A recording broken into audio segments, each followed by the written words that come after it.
Hi guys, today is January 4th, and that makes it National Trivia Day. Now, initially, when I started thinking about what I was going to say about National Trivia Day, I didn't think I was going to get that far because most of us know what trivia is. But as I started doing just scratching the surface on researching this, I kind of went down a rabbit hole quickly. So I've pulled myself out of that so that I can share a little bit with you. So instead of jumping right into the history, today I want to start by defining trivia, which seems silly, but I think you'll understand why in a couple minutes. So trivia is defined as details, considerations, or pieces of information of little importance or value. Now, I don't know about you, but if you have any idea who Ken Jennings is, he is the most winningest, if that's a word, contestant from Jeopardy, and he has won millions upon millions of dollars doing this. So I don't think that trivia is of little importance to him, but I digress. So the history is a little bit back and forth. It feels a little bit what came first, the chicken or the egg. So I'm going to talk to you about trivia nights first, and then talk about televised trivia games. So as far as pub quizzes, trivia nights, pub nights, whatever you want to call it, in the UK, mainly in the 1970s, the bar owners wanted to find a way to get more people coming into the bar on quiet nights, which makes sense because that's kind of the way that it is in the United States as well. And so they decided to start holding trivia nights or quiz nights or whatever you want to call them.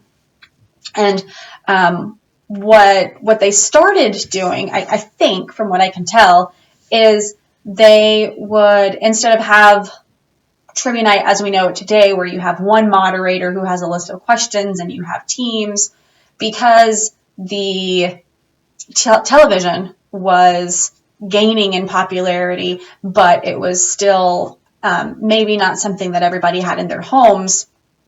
The bars would have a TV.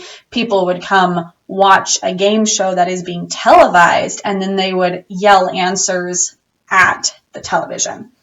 So that seems to be the way that trivia night in a bar or a pub started. So now I'll kind of go backwards and forwards with televised game shows. So as far as I can tell, there's a little bit of a, they're not quite sure what game came first. So there's a game that seems to have aired in the UK in 1938, and that was called Spelling Bee, where average Joe and TV celebrity at the time would have to spell a word. That may or may not fit the definition of trivia very well. So if you don't think that Spelling Bee counts as a trivia game, that it's a very specific thing, then the other one would be probably Truth or Consequences, which aired in 1940, 1941.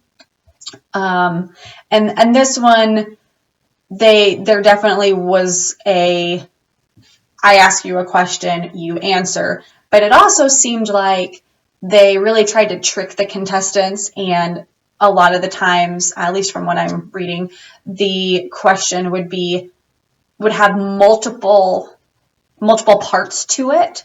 And so maybe you get question A correct, and then maybe they ask question B or C, and it kind of caveats and just goes off from there. And the point of the game was actually to make somebody get the question wrong and then do some sort of embarrassing stunt. Fun fact, Bob Barker, who most of us know from The Price is Right, he was the second, I believe, third. He was the third,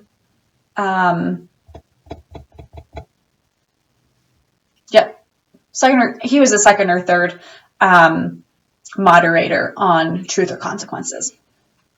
Okay, so that's some of the history. We talked about trivia night. We talked about televised, UK, America, spelling bee, truth or consequences, and so I think some of the more famous ones that we know about nowadays are Jeopardy, Who Wants to Be a Millionaire, The Weakest Link, or if you guys remember from your childhood, Double Dare. That would definitely count as a trivia show where the kids were asked questions and then they had to go and do stunts as well. Board game, we've got Trivial Pursuit, and I'm sure there's tons of other ones, and some of them are based on TV shows. Like I know Who Wants to Be a Millionaire is a board game as well. And then there's also trivia shows that are very specific. So the ones that came to my mind were The Price is Right, where the trivia is specifically economy related, or Name That Tune, where the trivia is specifically music related. You could also throw in the Newlywed Game, where the trivia is how well do you know those little things about your partner? So that's a little bit about National Trivia Day. I hope you enjoyed it.